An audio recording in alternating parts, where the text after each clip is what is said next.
Hey guys, it's Mike here, and in this video I want to discuss something that I have wondered about and many other fans have ever since the Cell Saga of Dragon Ball Z. And that relates to one of the best fights in the entire franchise, and definitely one of my top 5, especially when it comes to Dragon Ball Z. And that would have to be Piccolo versus Android 17, and who would have actually won the fight between the two of them.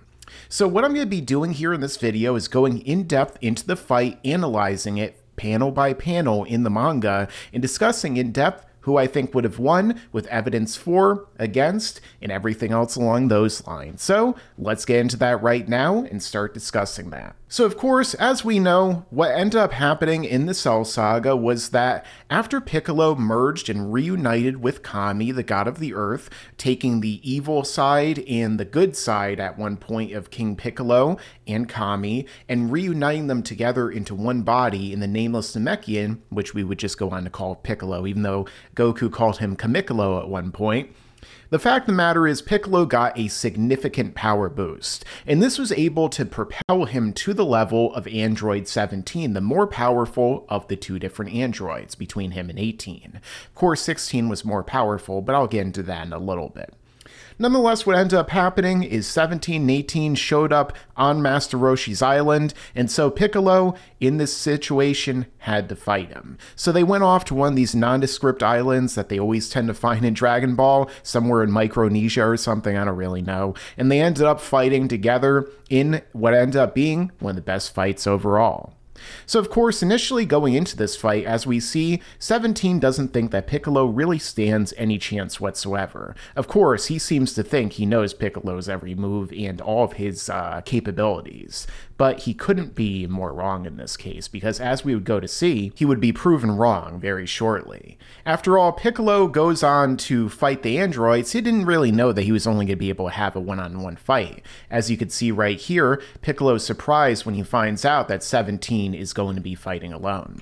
So what ends up happening next? Well, Piccolo is able to, in turn, go on to fight against 17 right here. He powers up to his full power in this new bulked up form, this state that he has, not really a form. But nonetheless, what ends up happening is 16 is actually really surprised and taken off guard by the fact that Piccolo is so powerful. In fact, he even states, "That's not Piccolo." And at this point, Piccolo rushes right behind 17, elbows him, knocks him down, kicks him, smashes his face right into the ground. He starts eating up that dirt right there and then. And, you know, looks like Piccolo clearly has the advantage here. He goes to blast 17. And 17, however, gets out of the way, but not without taking some damage on his clothing, as you could see. And typically what that means in Dragon Ball is when you see somebody taking some real battle damage with regard to their clothes, and you could see the bloodied lip, that means that somebody is able to get through their general defenses. In other words, what that means is that, you know, in Dragon Ball, people have what is kind of like a force field around them generated by their ki, or pure energy in the case of the androids, their augmented ki. So Piccolo was able to get right through there. Of course, 17 wasn't going all out at the time, but being able to get through 17's barrier is definitely something that's going to become more relevant as the fight goes on and when it comes to this analysis. You know, we see Goku and Gohan are observing the fight from afar on top of Kami's lookout, waiting for them to go into the time chamber. Gohan wants to intervene, but Goku tells him not to. And at this point, Piccolo, he gets right to business. He wants to kill 17 as soon as possible so that he could prevent Cell from becoming perfect and, of course, eliminate the stronger of the two threats androids that are trying to kill Goku and, you know, bring about the dark future that we saw in Future Trunks' timeline. The way that he does this, well, he shoots a bunch of blasts into the sky. 17 is completely confused. He's like, what the heck's going on here? Why do you keep missing me? And, you know, he even kind of mocks Piccolo in the anime version. You don't even know what you're aiming at, basically. But at this point, you know, 16, you could see, is always aware of what's really going on in these fights. And, you know, there's a good reason for that, which I'll get into soon as well. But what Piccolo was doing was actually enacting a plan right here, in which he activates his Hellzone grenade, one of the coolest techniques that we see from him in the series, where he hits 17 with all these blasts simultaneously. They all explode in a massive chain reaction, which definitely should, according to Piccolo, have killed 17. You know, with the amount of power that he put into it, and with the amount of power we know 17 to be. However, there is one ace in the hole that 17 was hiding up until this point, or maybe Toriyama just thought of on the spot, which is his barrier. A force field, as Piccolo calls it, in which he's able to, in fact, negate the ability. And this is something we actually see Cell utilize later on during his fight against Goku, when Goku's hitting him with a barrage of Ki Blasts. So maybe it's possible that Cell inherited that ability from him. Wouldn't be surprised. Too bad. Close, but no cigar. So 17 right here is even admitting that he would be able to, in fact, have been defeated by Piccolo right there had he not used that barrier. So this is also another really interesting little aside that we could make here too, that kind of ties into 17's later characterization in the franchise, where he's saying, let's go somewhere else, we're destroying this island, save the Earth, you know? So 17, I guess he's kind of like a Sensui character, or maybe even Goku Black in the sense. He'll kill all the filthy mortals, but, you know, let's save the Earth. And then, you know, it's funny, in Super, he goes on to be a park ranger, although really he already kind of was that in the Buu Saga. Once again, Super doesn't really make that real significant character development. And at this point, you know, one of the biggest follies of this fight starts to materialize, which is Cell is able to sense the power of everything going on at the time. He knows that Piccolo must be fighting the androids, otherwise why would he be using all of his power, as we could see right here. So as a result, this is what leads Cell directly there. At this point, you know, 17 starts to praise Piccolo when they go to this next island. You're stronger than I thought. I'm guessing you're not Piccolo after all. Not that I care. I just want to know where Son Goku is. Are you going to tell me yet? Your plan is to kill Goku? Of course I'm not going to tell you. That's Piccolo's job. He already did it once. He's going to finish it eventually. Then we'll continue until you feel like talking. So 17, I guess, in this sense, isn't really trying to kill Piccolo, so that may be something that we could take into account. But nonetheless, he would have a really difficult time anyway. This is where the two of them get up really close and personal, and they start to have their one-on-one fight, almost kind of like what we saw in the hand-to-hand combat between between Goku and Frieza on Namek.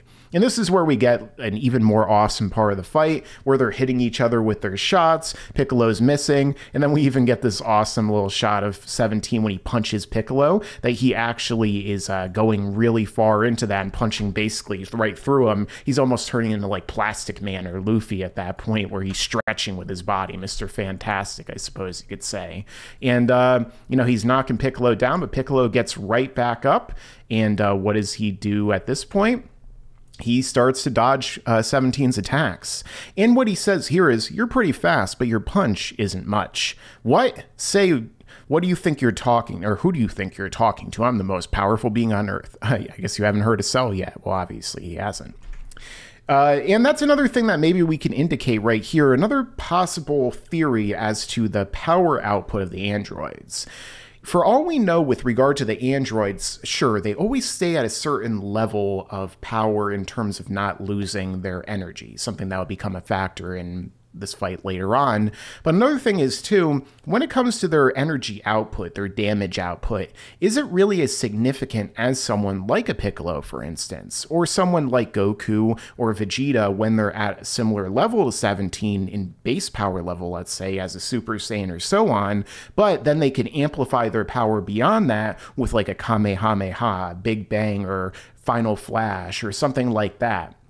So that's another thing to take into account. Can the androids truly augment and amplify their power in the same sense that a Piccolo can? If not, then that's another thing that gives Piccolo an advantage here.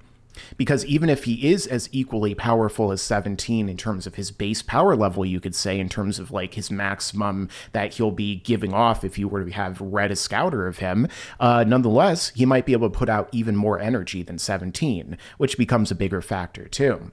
And as we see the two of them start to fight again, 17's dealing damage, so is Piccolo, but Piccolo is starting to get a little bit more worn down as the fight goes on. The two of them are definitely having this sparring match. You know, Piccolo's putting out blasts, he's hitting 17, definitely dealing even more damage to him, but Piccolo starts to huff and puff. And not blow anyone's house down, but definitely huffing and puffing. Because as 17 says, even if we have equal strength, looks like your stamina's running low. My energy is infinite. And this is the point where Cell intervenes and stops one of the best fights in the franchise before it actually comes to its fitting conclusion. So the question here is, what exactly would have happened if this fight kept going? Of course, in terms of the narrative, you could say that perhaps 17 was going to win because, as he says right here, my energy is infinite and yours is running low.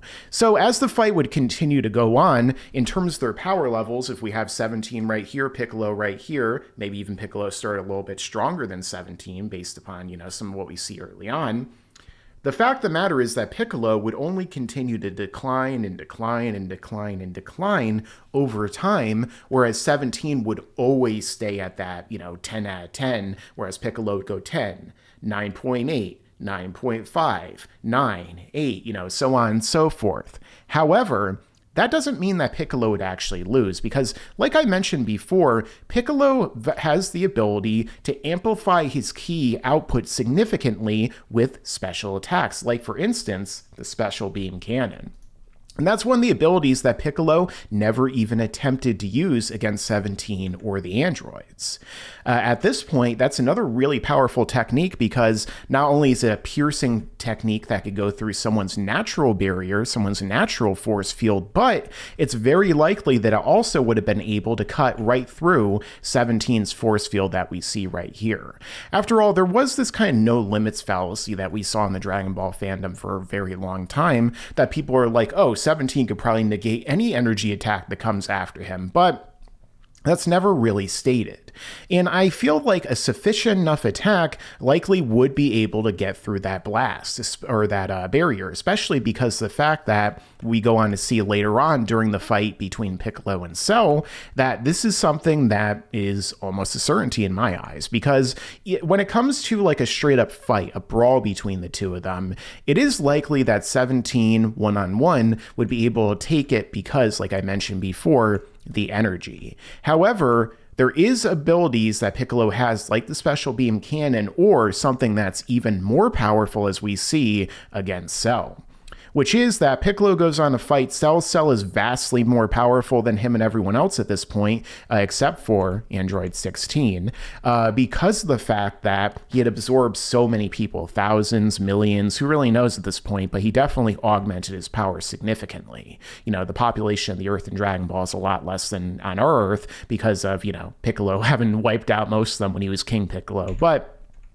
nonetheless, one of the things that happens is 17 starts playing around with him. He doesn't realize just how powerful Cell is. He's never even heard of this guy. And of course, 17 can't sense energy. So Piccolo jumps in. He's actually able to deal damage to Cell when he's caught off guard, despite the fact that Cell is way more powerful than him or 17. But it's at this point that we end up seeing Piccolo unleash his ultimate technique, the one at the time at least, which is his light grenade. And as you can see right here, he begins to charge it up. Of course, 16 knows it's not going to work because of the fact that he knows how powerful he is, and he can kind of estimate how powerful Piccolo can put out his energy. But nonetheless, what happens? Piccolo charges up this ultimate technique, and you can immediately see the reaction on 17's face. He knows what's about to happen right here. He knows that this is going to be a technique that's in danger for him too. Way more dangerous than the Hellzone grenade that he utilized earlier in their fight. And what happens? He blasts it, and what does 17 do right here? He jumps right out of the way. He doesn't attempt to put up his barrier. He doesn't attempt to tank the blast or do anything like that. He's like, nope, I'm getting the heck out of Dodge because I know what that thing's going to do. And what happens at that point? We see this massive explosion. Well, not even a massive explosion, a massive blast take off, almost like akin to Vegeta's final flash after he blasted at perfect Cell, and then we see, mushroom cloud forming. That island is obliterated in the area that he shot it. And look at 17's face one more time. 17 is completely shocked, stunned at the power that Piccolo put out. Same thing with 18. He knows that if that blast were to hit him, well, let's just say 17 wouldn't have fared anywhere near as well as Cell, because, as 16 points out, he's not even hurt. 18 thought for sure he would have wiped out Cell, even though Cell was more powerful than Piccolo and 17. But again, she can't sense ki, whereas 16 can. So, we do see that Cell defeats Piccolo, of course. He breaks his neck, blasts him in a very brutal fashion. You could even see all of his Namekian blood pouring out. Chucks him into the water. Die, trash, and he tosses him away. And at that point, we end up seeing this awesome fight taking place between 16 and Cell. But in terms of the fight again between Piccolo and 17, who would have been able to win out of the two of them had their fight not been interrupted by this dude in Dragon Ball Z? And of course, the Dragon Ball manga. Well, when it comes down to the evidence of the two fighting, we do see that the two of them are evenly matched in terms of that base level of strength, as I mentioned before. They do have equal strength, which is even admitted to by 17. All the evidence is there.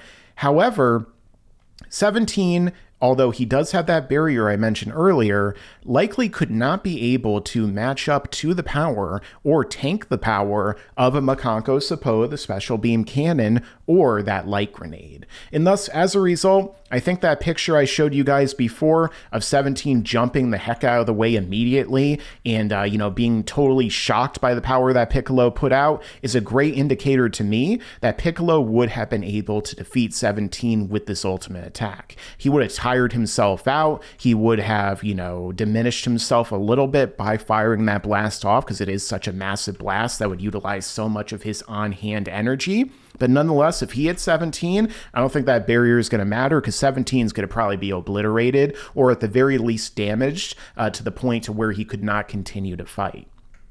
So in terms of a one-on-one between the two, I think that Piccolo would have taken it. However, the truth of the matter is that the androids have always been a package deal. They are the two of them that come together with an intent of taking on and defeating an enemy. So if Piccolo was there and he was killing 17, basically, he was beating him down to the point where he's going to kill him, I really doubt that 18 wouldn't have intervened. Same thing when it comes to 16. If Piccolo is charging up that ultimate attack against Android 17, 16 is there sensing everything the entire time. He is completely aware of how powerful Piccolo would be able to send out that energy. He is completely aware that when Cell get blasted by Piccolo, that it doesn't actually defeat him, that he's totally unharmed. So, with that being said, considering the fact that 16 and Cell have the same level of power, it's very likely that 16 could have stepped in the way and blocked the light grenade or deflected the special beam cannon to save 17's life. Because at the end of the day, he is a robot that values the human life. He's like Arnold at the end of Terminator 2, right? He learned the value of human life, and he's going to make sure to protect it. Same thing for the value of animal life. So 17 and 18 are kind of like his friends. They're his colleagues, basically. They're his allies against Son Goku. And so as a result, is he going to really let Piccolo kill 17? I doubt it. Same thing with 18. There is a chance that, considering just how powerful that light grenade blast was, Piccolo probably could have even killed 18 and 17 at the same time, because, this blast probably went multiple times beyond his general level of power. It just was insignificant because the fact that, 17 or Cell was more powerful, and again, 16 was more powerful. So there's a chance Piccolo is going to win that fight. He's going to take out 17, maybe even take out 18 next, or at least, diminish himself by taking out 17 and eliminating the threat of perfect Cell entirely. But at that point, somebody steps in, they stop him, and they defeat Piccolo that way by ganging up on him. So overall, in terms of that fight, I would give the overall match to Piccolo. But with that being said, guys, when it comes to that fight, you guys can let me know down below in the comments what you think. Do you think that 17, or do you think that Piccolo would have won? Additionally, another thing is, what about Dragon Ball Super? Well, when it comes to Dragon Ball Super, it depends on the arc, of course. If it was the Tournament of Power, I would definitely say 17 could win, even though Piccolo was somewhere in the ballpark of Ultimate Gohan at that point. We saw just how powerful he was. But when it comes to 17, he was tanking blasts or attacks meant for Super Saiyan Blue Evolution Vegeta, who was way more powerful than Super Saiyan Blue Kaioken times 20 Goku near the start of the tournament when he fought Jiren. 17 is even said by Goku at the end of the Tournament of Power to possibly be more stronger than Goku. I don't know why I would say more stronger than Goku, because the fact that that's Goku at that point who unlocked Ultra Instinct multiple times in the same tournament too. But when it comes to Dragon Ball Super Superhero, and Piccolo gets 2 new abilities, 2 new transformations, and becomes, Goliath Piccolo, except he's orange, the fact is, I would give it to Piccolo at that point, but 17's taken advantage of that off-screen training, so who knows? Maybe he's, so powerful he could finger flick Jiren at this point. Difficult to say. Maybe he could even finger flick Orange Piccolo, although I know that Quaman would definitely hate that. Hey, Quaman, how's it going? But all right, guys, let me know your own thoughts down below in the comments. Who do you think would win, 17 or Piccolo? And also, make sure to like, comment, share, and subscribe. Stick around because there's a lot more to come in the future. And I'll talk to you next time. Yeah, and you better subscribe.